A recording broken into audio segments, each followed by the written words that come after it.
Hey guys, what is up? xPlagueSpores here. Today I'm playing a game of League of Legends as ADC Vayne.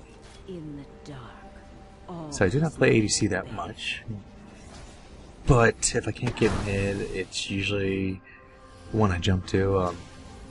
Usually support actually over ADC. I go mid, support if I can't mid, ADC if I can't support, and top jungle. It doesn't really matter after that. Like, I believe mid and support are definitely my two main laning choices. So with Vayne, you have a couple different options how you can play Vayne. She really is like an attack speed champion, meaning she gets a lot of her power-ups, a boost from building attack speed items. Some people max their Q first, the tumble, because it gives you pretty good poke damage and it gives you a good escape, and it drops the mana cost of it. Other people prefer leveling her W first and just try to build as much attack speed as possible. The attack speed helps the W because the W every third shot against the same target does bonus damage. So as you can see with attack speed, it could be pretty good.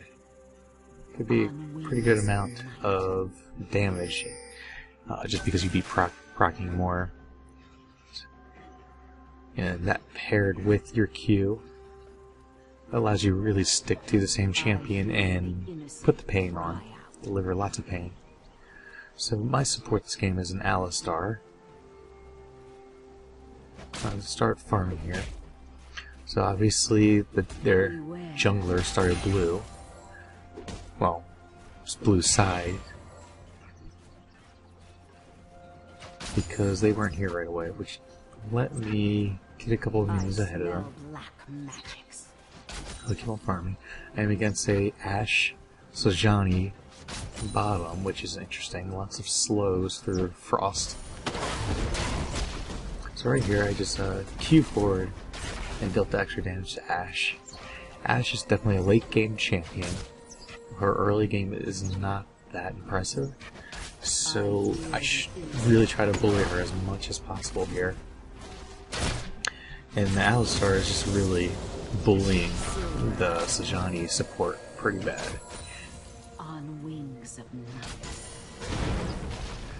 So it's convenient to have this Alistar. It gives me the heal. It constantly heals and he spams. So while we're just sitting here farming, let me go ahead and go over Vayne's skills.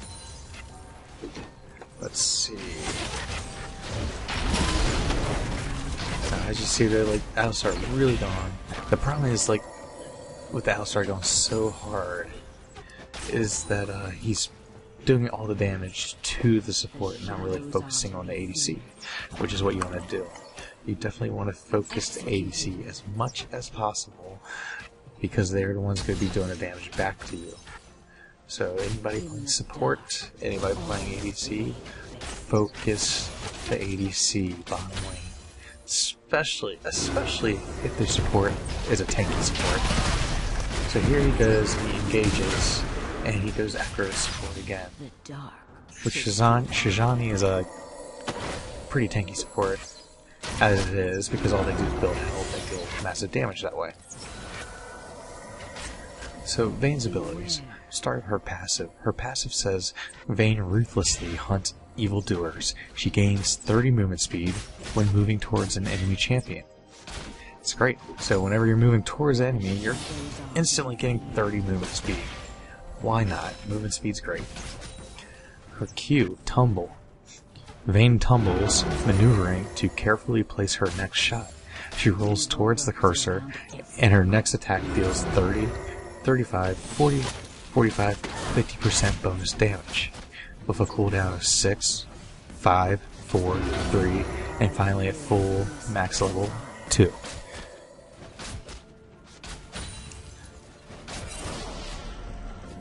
As you see here, they try to gank.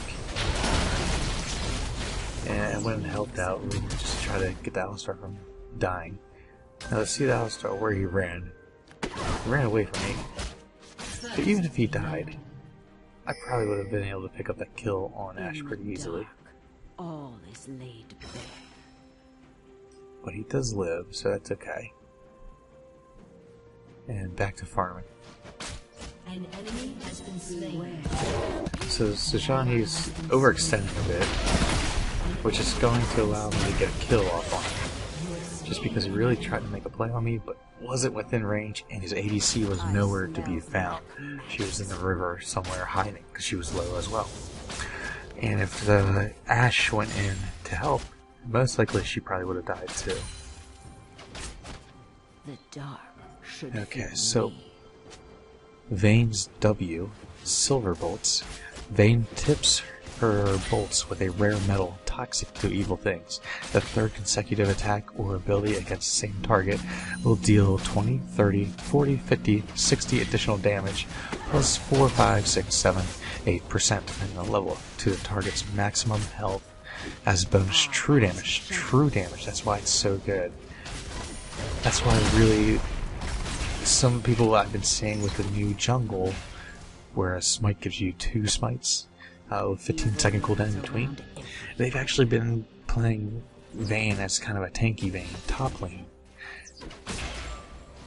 And I've seen it probably about 4 times now, just randomly see people trying this out. And the whole idea is they build kind of tanky attack speed, and they max their W first to do that % damage. So they'll get like, so if you get Bork with her, and your additional damage from your third shot is going to do 8% of the target's health as bonus true damage, on top of the 8% from Bork. That's 16% of their total health as true damage. So you don't need really penetration, I mean, because that's true damage when you go in. So really they just build attack speed and tankiness. Like usually I see them get Frozen Heart, the keep with for the champions, keep them slow. But the reason why they've been taking Smite top lane is it gives you your team an extra Smite when fighting for Dragon or Baron. Plus they get the one jungle item that when you smite a enemy champion, you take less damage from them. So it really gives her an increase in her 1v1 capabilities.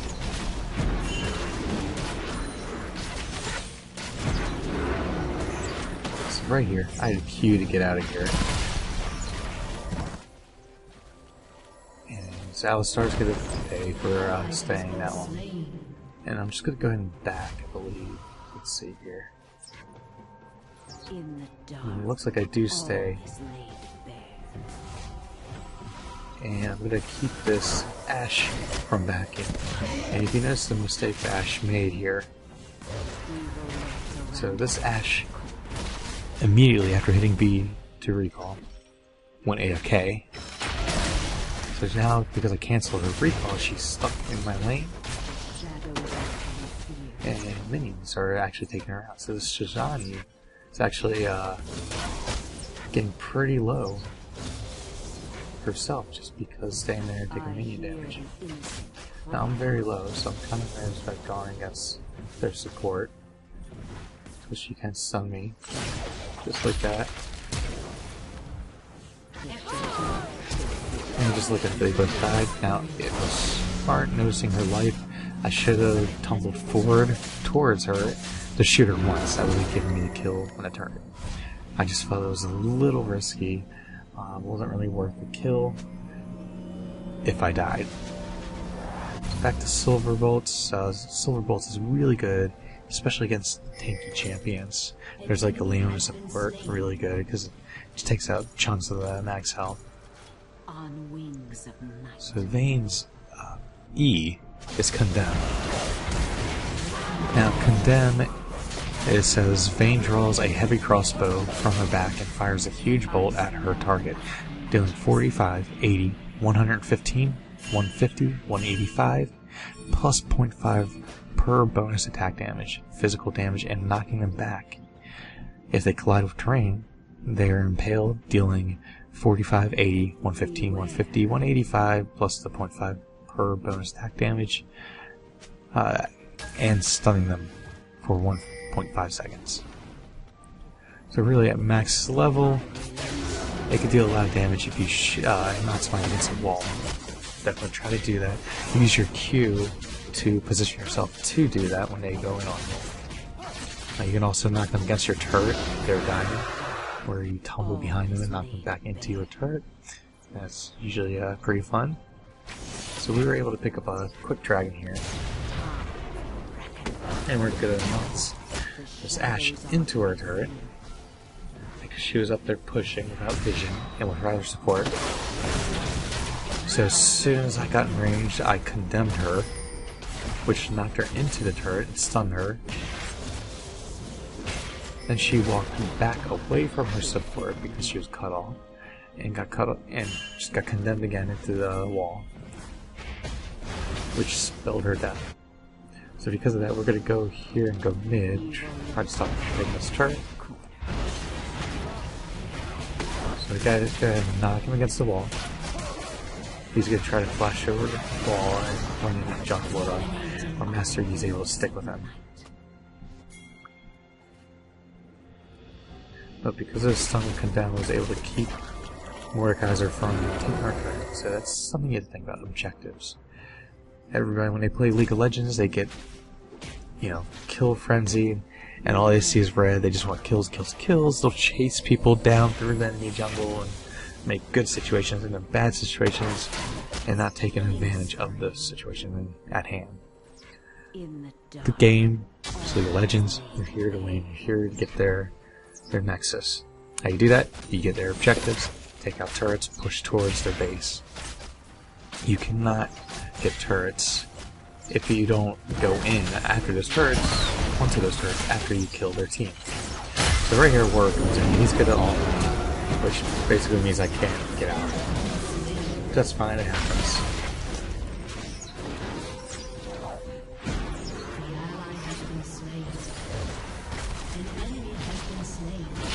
So really, right here, Akali should push forward, get the mid turret, because she sees all these champions in the bottom lane. But instead, she's making a mistake, and she's coming to the bottom lane. She's way behind, and we probably could have had this turret. And instead, she's going to try to go take on, like, 3v1. Instantly, she realizes that it's not a good idea. And unfortunately, we lost plays because of that. It's all about watching your name maps, being aware of what's happening across the board. That way you can decide when to push, when not to push, when you can afford to go take that turret or other objective like a dragon or Baron, when not to. If you kill the whole enemy team, you should be pushing. You should not be backing. There's no reason to back. If you see your allies are being ganked by the entire team bottom lane, you're most likely okay to pressure top lane and get the turret. Same thing with the mid lane, as long as you have vision on them. Once you lose vision on them, then I would back off from mid lane some, or just be weary of them coming in and ganking you. But if they're complete opposite end, you're top pushing their turret, and they're all bottom, stay, get the turret, push the waves. So, Vayne's ult, back to abilities of Vayne. Final hour, readying herself for an epic confrontation. Vayne gains 30, 50, or 70 increased attack damage, 1 second step during tumble, and triple the bonus movement speed from Night Hunter, lasting 8, 10, or 12 seconds, depending on the level of the ult. So her ult can be used for a big spike of damage, it can be used for getting aggro off of you through invisibility. Right here we have a good engage, but then their support also. This Alistar actually forces our game here by going deep, diving to our no minions. And it puts us in a bad situation. I'm able to pick the kill. We get plenty of kills, but at what cost? 3 of us died. So was it really worth it? We could have probably just keep pressuring the turret and make plays, and they would have come out to us, or we would have gotten a turret. So there's absolutely no reason, especially when your team is further back behind and looking like they're about to back. There's no reason to go in like that.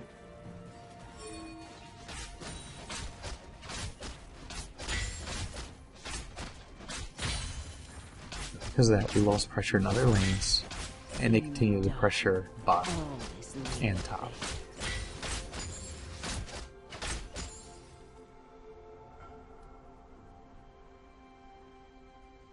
So, you cannot really roam. Let's talk about roaming. Because as a champion, the mid-laning champions, they love to roam. But top laners occasionally roam. And ADCs like to roam once they get the turret, but you cannot roam if your lane is not pushed. You have to push your lanes before you could even think to roam elsewhere and help somebody else out. If you don't, they're going to take advantage of that. They are going to have somebody split push and go to the lane that you left alone without pushing forward, and they're already at your turrets, at your base. So it's unfortunate here that Ashe came right when she did. We would have gotten away from that after killing 2 of them.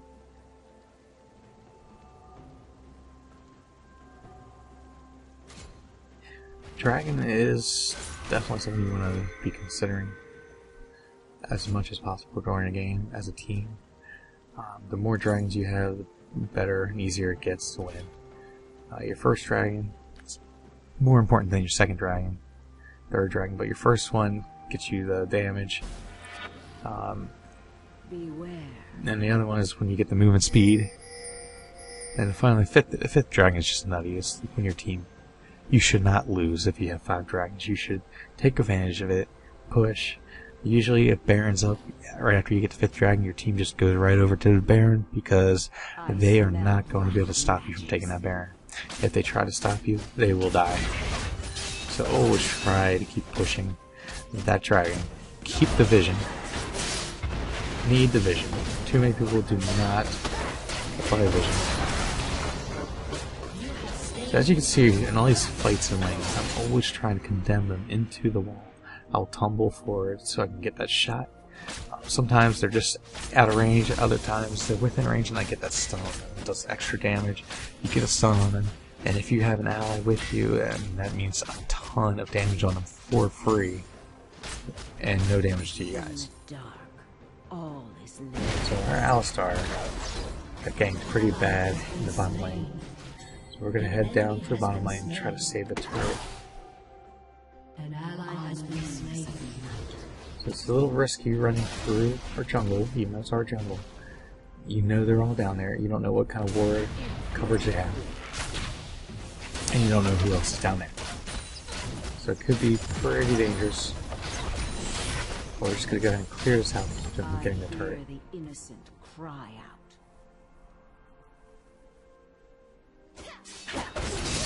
So we know they're there, and we know they're most likely in that bush. The shadows are to be feared. We gotta be careful. So Warwick was trying to get it all off. So I placed the ward over there to give us vision from being ganked from mid. And rightly so, because Cassim was just trying to peek her head over the wall. So I stun Ashe real quick against the wall. She's trying to join the team in a fight there. And right here, our Master Yi is getting pretty fed. But he gets pretty low right here. And I pop my heal on him just to keep him nice and healthy. Which just enough to keep the Cogmog passive from killing him. So that was a huge win for us. Because Alistar and I are still extremely healthy, we're able to push and get this pop turret. On wings of So that was actually probably a turning point for this game for us. Master Yi just getting ridiculously fed, and we're able to just keep on pushing, and we start winning team fights like crazy. So I just call that Ash Arrow to the face.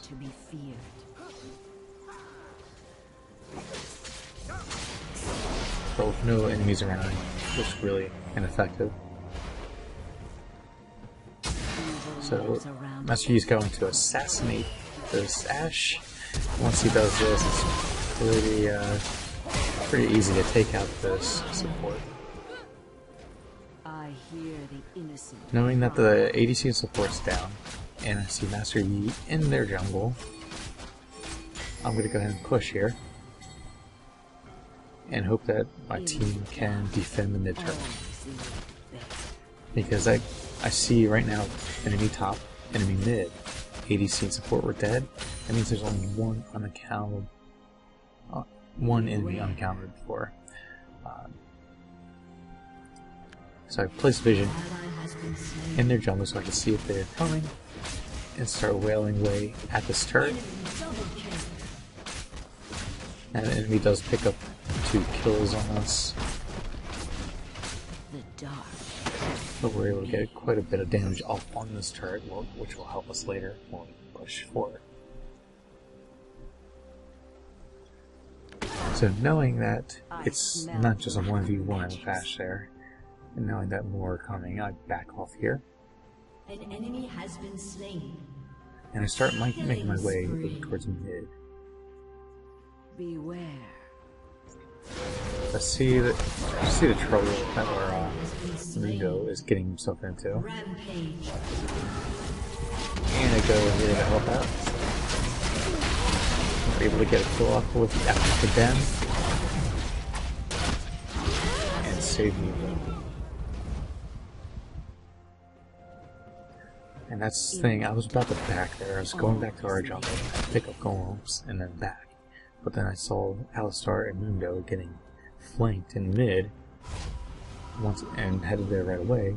Alistar went down. I was able to get there in time to assist Mundo before they could kill him. If I did not show up, he would have died, most definitely. So this game, I rushed for, got my boots, and then I moved into Static Shiv. Static Shiv on Vayne is pretty nutty. Helps clear waves very fast. And between Bork and Static Shiv, I have extremely high attack speed now. And with my W max, I'm doing 16. Every third shot is 16% of their max health. Those 2 shots are 8% of their max health. So quite a bit of damage I can put out right now. And when you pair Static Shiv with her Q, if you Q around a bunch, you can actually increase the frequency,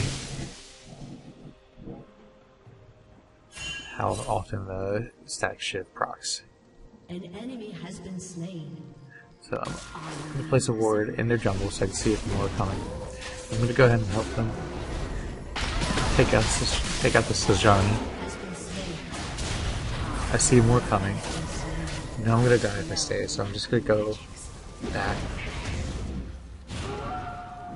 And essentially, if the Alistar goes back in, they're kind of on their own. I see an opportunity here to stun the Warlock against the wall. I took it, but unfortunately I got overzealous and I went back to attack the Mordekaiser.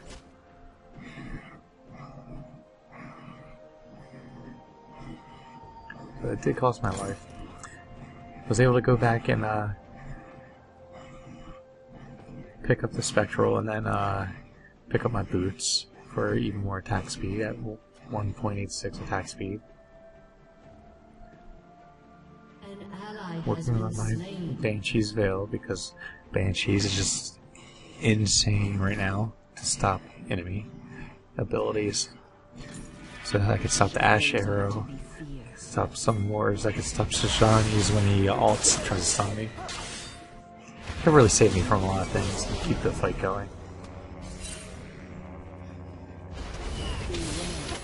At this point, they should not be trying to 1v1 this Master Yi at all. He's just too fed. I smell black. He didn't even need my help. He just goes in, takes the dragon from Warwick, and kills him. On wings of I'm gonna go ahead and stick with him because between the two of us, we can pretty much take out anybody.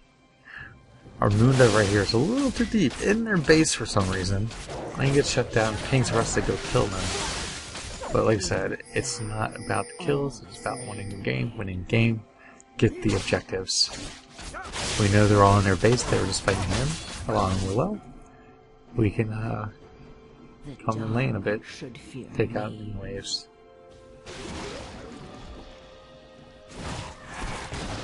I gave away our position there by walking out.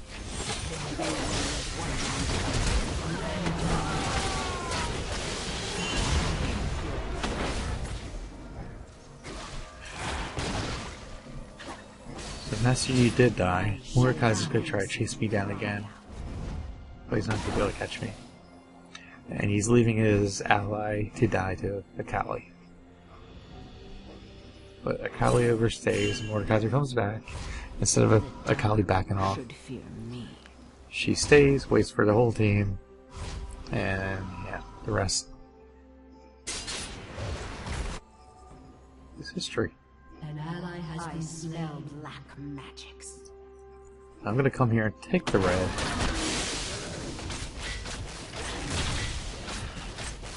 Jumping around my Q for the extra damage. And then I'll go back here. Beware. And go get my health back and purchase.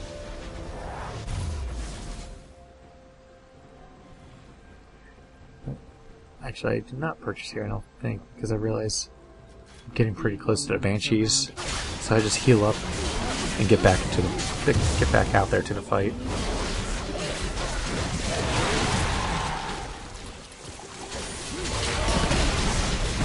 Something I didn't address for this video today, another video coming out too, is you guys might wonder why I'm not live commentating and I'm commentating after effect, recording after effect. Well, that is simply because I've been terribly sick for the past week, and it made it very, very difficult to record games, play games. I was laid up on the couch for days. Whole family, we're just all very sick. Luckily I didn't have to miss any work, but felt pretty miserable at work. And it was very hard to talk because of the sore throat. I still do have a cough occasionally, but other than that, I feel pretty good. So getting back into the groove of getting these videos up. So I have a backlog of videos where I played, recorded, but there's no audio. So I'm going back, trying to add audio for you guys, and we'll upload them as I can. And hopefully you guys enjoy them. So, apologize for the illness. Apparently it's going around hitting everyone.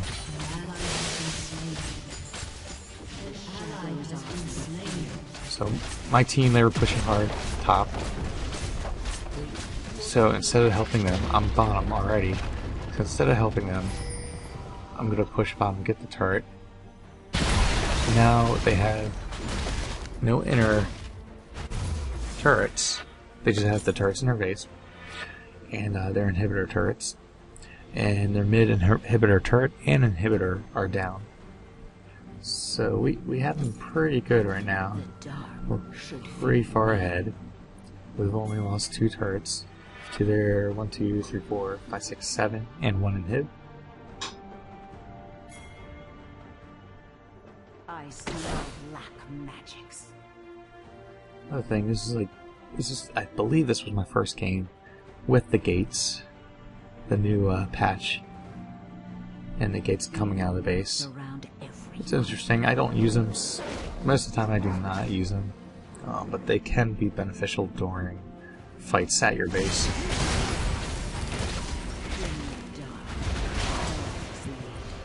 So our Master Yi a little hand here.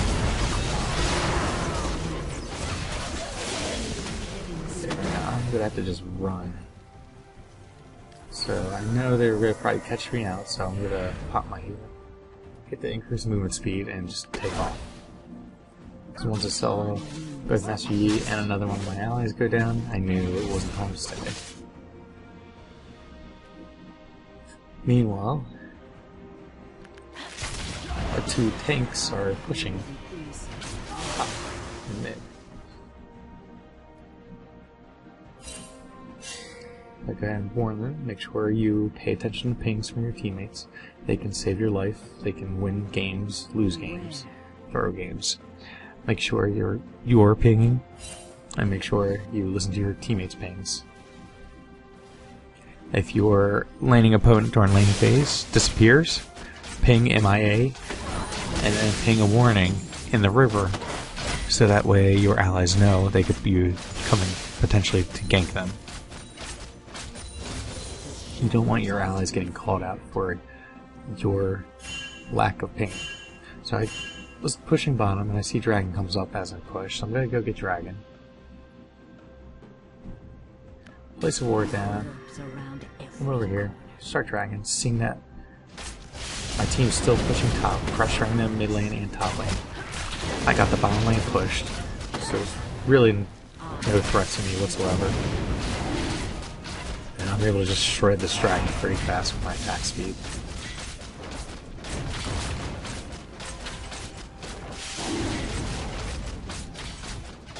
And there we go, there's another Dragon for us.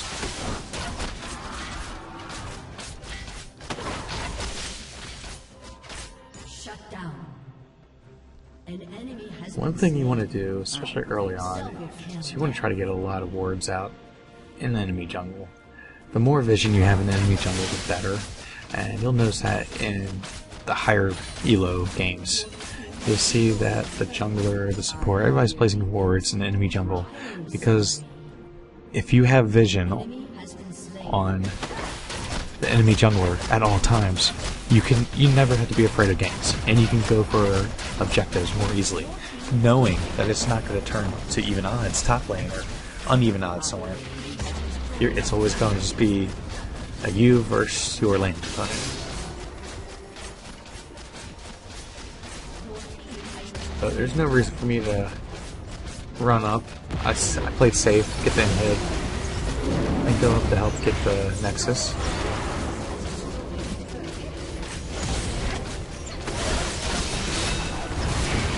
The two managed to kill us.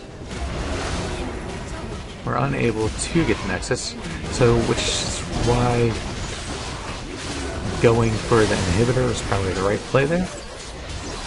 Just because knowing now, after the fact, that we would not get the Nexus, that inhibitor is going to help a lot with pushing. So they have two inhibitors down, their mid inhibitor came back up. So, very, very, very tough for them. They have no turrets, multiple inhibitors down, minions pushing in all lanes. They are in trouble. They can't counterattack here. They have to stay back, defend their base. And we can just run up and take this Baron very quickly, knowing that they're forced to defend against these super minions. The dark should fear me. So here we go. I used the gate. It gave me a more direct route to the Baron pit. On wings of Waiting to see if we do this. So it does not look like we will be doing Baron right now. So instead we will go after his Alistar. He goes to like attack me, and I just condemn him away. And we're able to just drop him pretty fast. the shadows are to be feared. Warwick is being run down by our Master Yi. And we're able to just keep fresh on as Master Yi is coming in. most of their ults are down. I can just go here and shred this Nexus for the win. Well guys, I hope you enjoy this.